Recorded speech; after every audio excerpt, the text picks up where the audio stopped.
Kamu benar, saya siap potong telinga. Sekali lagi, saya siap potong telinga. Cecep Muhammad Yasin siap potong telinga. Sebaiknya kalau kamu salah, kamu harus potong telinga kamu. Fair kita Abu Janda.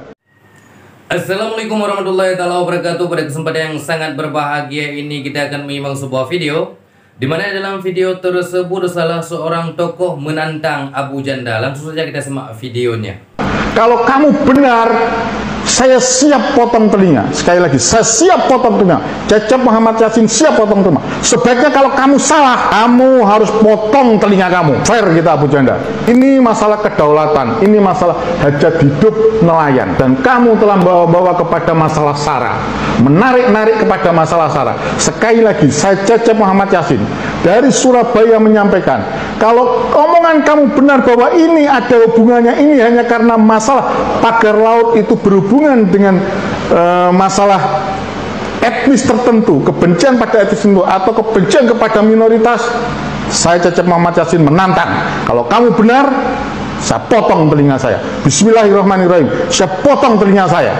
Dan kalau sebaliknya, kalau kamu salah, kita 1 minggu atau 2 minggu kita buktikan. Kalau kamu salah, kamu harus berani memotong telinga kamu. Dan yang terhormat Bapak Kapolri, mohon maaf, orang ini adalah pemecah belah umat. Orang ini sesungguhnya adalah provokator, bukan yang polisi-polisi tangkap kemarin itu, tapi inilah sesungguhnya provokator di Indonesia. Tolong Pak Kapolri, tangkap orang ini sebelum nanti rakyat menghakimi dia. Tolong tangkap orang ini. Orang ini benar-benar SARA. Penyakit di Indonesia adalah Abu Janda. Abu Janda laknatullah, Permadi Arya laknatullah. Hai Permadi, sekali lagi tantangan saya dari Cecep Muhammad Yasin. Saya berkeyakinan bahwa itu ada korupsinya. Apa yang dikatakan oleh Abu Janda, sekali lagi apa yang dikatakan oleh Abu Janda itu adalah perkataan orang bodoh, orang pemecah belah umat, pemecah belah persatuan, membawa ini ke masalah SARA. Yang SARA, sungguh SARA itu adalah Abu Janda. Maka di sini jawaban saya, sampaikan kepada siapapun yang mengetahui Abu Janda, sampaikan kepada Abu Janda, saya Cecep Muhammad Yasin dari Jawa Timur, aruan kepada Abu Janda. Kalau ini masalahnya berhubungan dengan etnis tertentu, kebencian kepada etnis tertentu atau kebencian kepada minoritas, bukan karena masalah hukum, kalau Abu Janda benar, saya siap potong telinga saya. Dengar itu ya. Sebaliknya kepada Abu Janda, kalau kamu benar Abu Janda, mari kita buktikan bersama. Kita jalan 1 minggu di sana, kita tanya fakta di lapangan. Kalau kamu benar, saya siap potong telinga. Sekali lagi, saya siap potong telinga. Cecep Muhammad Yasin siap potong telinga. Sebaiknya kalau kamu salah, kamu harus potong telinga kamu. Fair kita Abu Janda.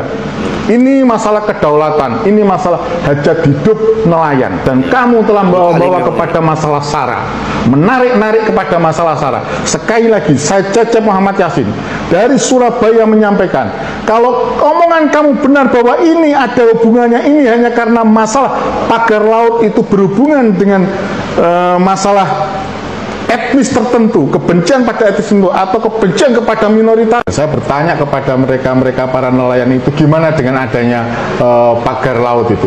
Nelayan itu menjawab semuanya bahwa itu sangat mengganggu. Mereka, penghasilan mereka berkurang.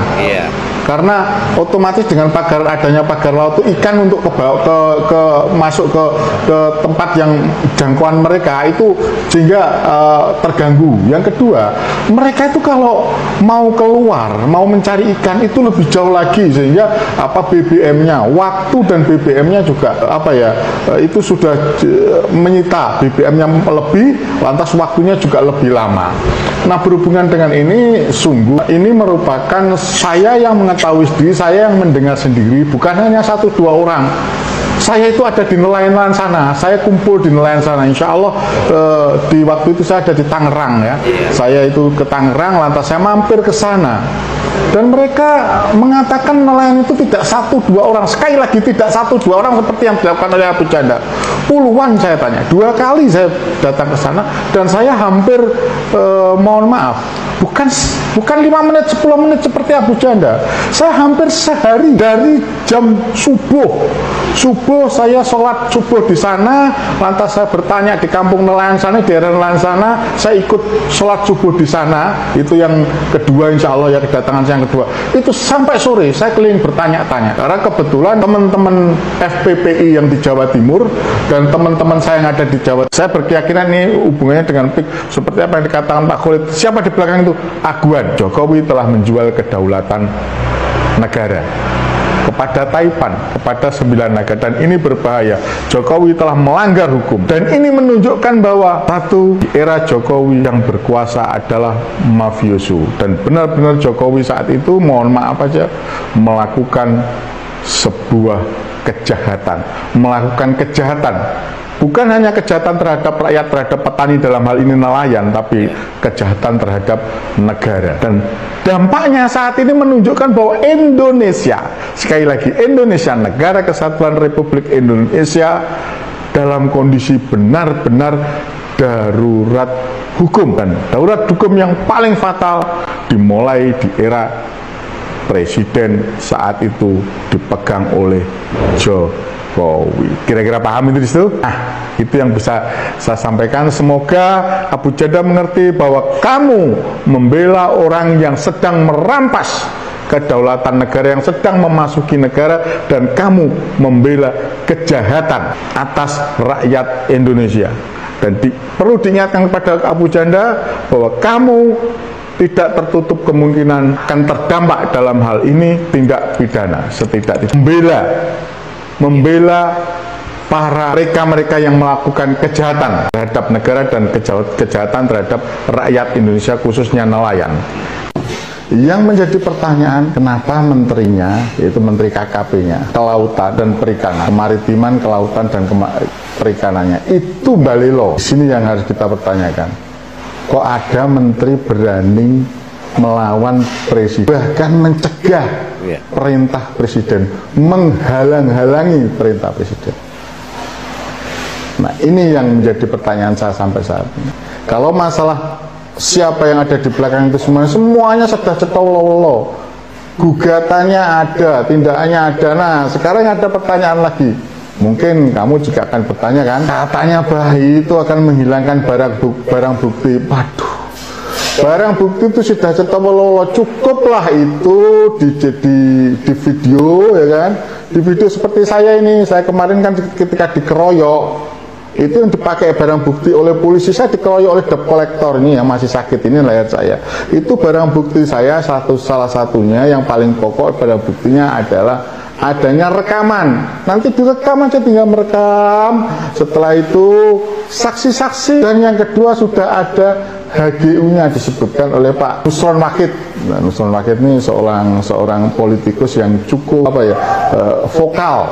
Beliau menyentuh siapa pemilik. Nah, tinggal itu barang bukti itu, nggak perlu kita harus tunda-tunda. Karena apa? Kalau kita tunda, kasihan rakyat, terganggu pekerjaannya. Maka saya di sini hanya ingin menyoroti bahwa pagar bambu itu menyalahi hukum, menyalahi prosedur, melanggar undang-undang, dan seharusnya perintah Bapak Presiden tidak boleh meluruskan hoax soal pagar laut yang sengaja digoreng untuk membuat gaduh. Hoax pertama, pagar laut milik PIK 2.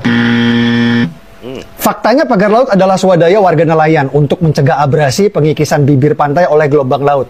Simak testimoninya. Ya, kalau bambu kan kita tahu cuma 10.000, ada yang 7.000, ya kan mereka nggak langsung sekaligus, mereka nyicil lah kalau ada orang kampung mah. Kita tahu bahwa ini swadaya masyarakat ini itu apa? Swadaya masyarakat aja sendiri-sendirilah. Bambu-bambu itu juga buat memecah gelombang juga sih sebenarnya, untuk mencegah terjadinya abrasi yang terlalu besar lagi. Pagar laut tersebut juga berfungsi sebagai penangkaran kerang hijau untuk seafood sebagai penghasilan tambahan warga nelayan. Swadaya masyarakat tujuannya untuk menambah penghasilan mereka. Ya, sejauh ini manfaatnya banyak lah, masyarakat bisa ngambil kerang hijau kita untuk jadikan masakan seafood ya. Bukti lain bahwa pagar laut ini adalah swadaya warga nelayan adalah bentuk fisik pagar laut berbeda-beda dari lokasi ke lokasi.